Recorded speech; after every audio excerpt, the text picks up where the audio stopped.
5 جولائی 1977 general Zia نے بے خون بغاوت میں بھٹو کو اقتدار سے ہٹا دیا، آئین کو معطل کیا اور مارشل لا کا اعلان کیا۔ مسٹر بھٹو کی حکومت ختم ہو چکی ہے، سارے ملک میں مارشل لا نافذ کر دیا گیا ہے، قومی اور صوبائی اسمبلیاں توڑ دی گئی ہیں، صوبائی گورنر اور وزیر ہٹا دیے گئے ہیں۔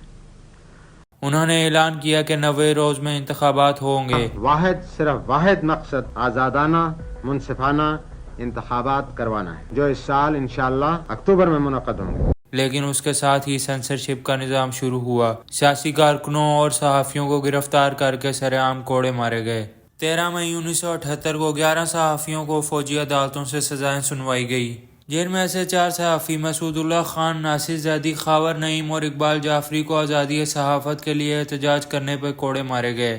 تاہم ایک لمحے میں مسعود اللہ خان نے اعتراف کیا کہ ڈاکٹروں نے انہیں مار پیٹ برداشت کرنے کے لیے بہت کمزور قرار دیا تھا، جس کی وجہ سے وہ بعد میں بچ گئے۔ 2 دسمبر 1978 کو ہائی کورٹ کی سطح پر شریعت بینچ تشکیل دیے گئے، جبکہ سپریم کورٹ کی سطح پر اپیل شریعت بینچ تشکیل دیے گئے۔ شرعی بینچ کسی بھی قانون پر نظر ثانی کر سکتے ہیں جسے غیر اسلامی سمجھا جاتا ہے۔ تمام سرکاری دفاتر میں نماز باجماعت ادا کی جائے گی۔ تمام دفاتر اور دکانیں نماز جمعے کے وقت بند رہیں گی۔ 17 ستمبر 1977 کو ذوالفقار علی بھٹو کو قتل کی سازش کرنے کے الزام میں گرفتار کر لیا جاتا ہے۔ 4 اپریل 1979 میں ایک کنٹروورشل فیصلے اور بین الاقوامی اپیلوں کے باوجود ذوالفقار علی بھٹو کو راولپنڈی جیل میں پھانسی دے دی گئی۔ 15 اکتوبر 1979 میں جنرل ضیاء نے آزادی صحافت پر مزید پابندیاں لگا دی۔ 2 دن بعد روزنامہ مسوت اور روزنامہ صداقت دونوں پر پابندی لگا دی گئی۔ 24 دسمبر 1979 سوویت یونین نے افغانستان پر حملہ کیا۔ جنرل ضیاء نے پاکستان کو امریکیوں اور سعودیوں کی زیر اہتمام جنگ میں گھسیٹ دیا۔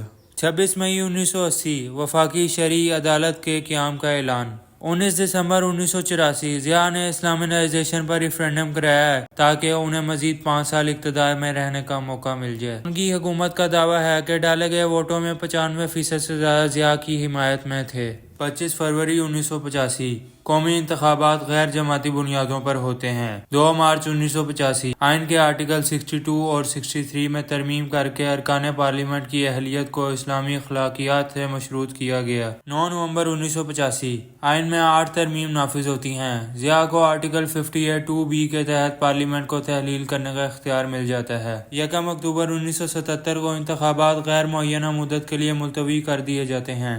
1 جنوری 1978 جنرل ضیاء نے 1978 کو اسلامائزیشن کا سال قرار دیا۔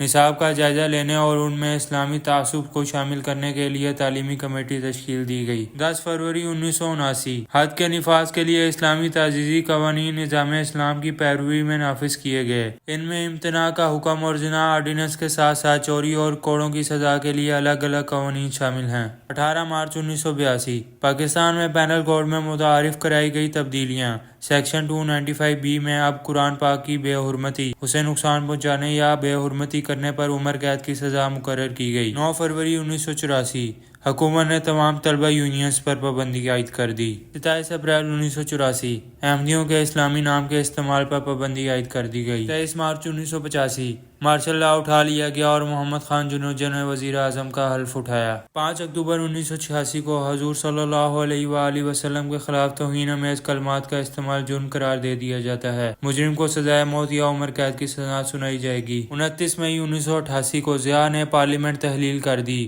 اور جنیجو کی حکومت کو برطرف کر دیا۔ انہوں نے اگلے 90 روز میں انتخابات کا وعدہ کیا۔ 15 جون 1988 ضیاء نے شریعت آرڈیننس جاری کیا۔ شریعت کو ملک کا سپریم قانون بنا دیا گیا۔ 17 اگست 1988 جنرل ضیاء الحق بہاولپور کے قریب طیارے حادثے میں 31 دیگر افراد کے ساتھ دنیا فانی سے چلے گئے۔